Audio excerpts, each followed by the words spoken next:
కబీర్ ఎప్పుడూ దాదాపు అక్కడ ఉండే రకం అబ్బాయి. దాదాపు భోజనానికి ఇంట్లో ఉండేవాడు. దాదాపు అమ్మ కాల్స్కు జవాబు చెప్పేవాడు. దాదాపు నిద్రపోయే ముందు హోంవర్క్ పూర్తి చేసేవాడు.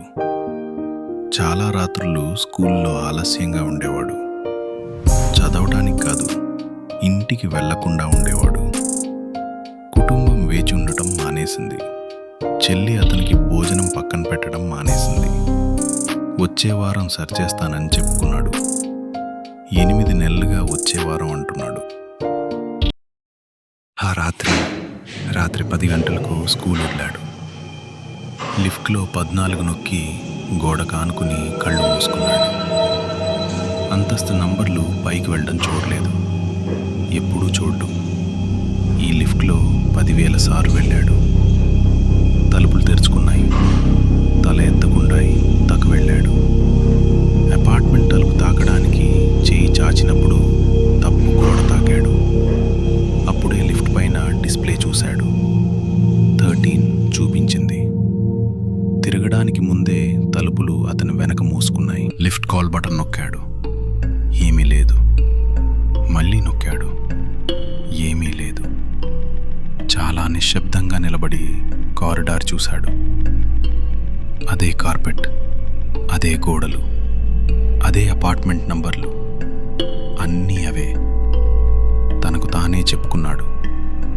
తప్పుగా 13 నొక్కావు, సాధారణమే, లిఫ్ట్ వస్తుంది. మూడోసారి బటన్ నొక్కాడు. లైటు మినుకుమంది. 1404 అపార్ట్మెంట్ నుండి. అతని అపార్ట్మెంట్కు సరిగ్గా ఎదురుగా టెలివిజన్ వినిపించింది. ఆ ఉదయం వెళ్ళేటప్పుడు కుటుంబం చూస్తున్న అదే షో.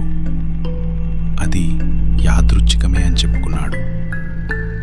1404 దగ్గరకు నడిచి తలుపుకు చెవి ఆనించాడు. అమ్మ గొంతు నవ్వుతోంది. నిజంగా అతని తాళం పనిచేసింది. ఆ ఒక్క వాస్తవాన్ని అర్థం చేసుకోవడానికి 10 సెకండ్ నిలబడ్డాడు. 14వ అంతస్తు అపార్ట్మెంట్ తాళం 13వ అంతస్తు తలుపుపై పనిచేసింది. ఆ ఒక్క వాస్తవం అతని దగ్గర మిగిలిన అన్ని వివరణలను నాశనం చేసింది. తోసి తెరిచాడు. అమ్మ వంటగదిలో. నాన్న వార్తలు చూస్తున్నాడు. చెల్లి నేలపై చదువుకుంటోంది. అన్నీ వెచ్చగా అతను వదిలి వెళ్ళినట్టే ఉన్నాయి. టేబుల్పై అతని భోజనం తింటూ, అతని బట్టలు వేసుకుని అతనే ఉన్నాడు. మరో కబీర్ అమ్మ వంటగదిలోకి వెళ్ళే వరకు వేచాడు. అప్పుడు ఫోర్క్ పెట్టి నిశ్శబ్దంగా లేచి తలుపు దగ్గరకు వచ్చాడు. కబీర్ని చూసి అన్నాడు, లోపలికి రా. వాళ్ళకింకా తెలీదు, కానీ తెలిసే ముందు మనం మాట్లాడాలి. మరో కబీర్ కారిడార్ తలుపు ముందు నిలబడి కుటుంబం వినకుండా గొంతు తగ్గించి మాట్లాడాడు. అన్నాడు, నేను నీ శత్రువు కాదు. ఎవరైనా తమ సొంత జీవితానికి రావడం మానేసినప్పుడు ఏమీ జరుగుతుందో అదే నేను.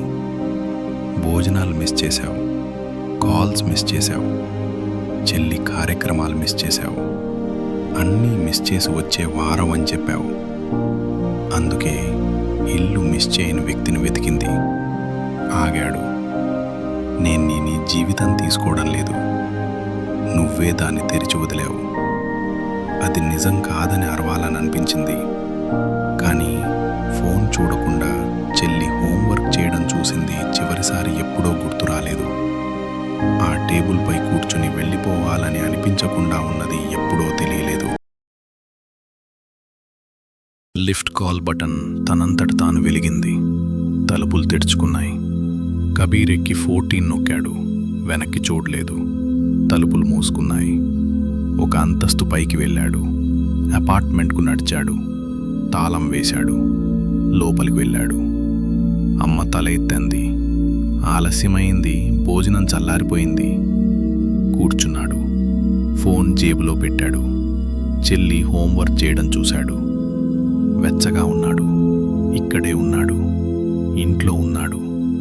అంతస్తు 13లో ఒక దీపం ఆరిపోయింది. ఆ లిఫ్ట్లో వెళ్ళింది నిజమైన కబీర్ అవునా? ఎవరూ చెప్పలేరు. కానీ ఆ రాత్రి ఇంటికి వచ్చినవాడు ఇక ఎప్పుడూ భోజనం మిస్ చేయలేదు. చెల్లి అతనిలో ఏదో తేడా గమనించింది. ఏమిటో చెప్పలేకపోయింది.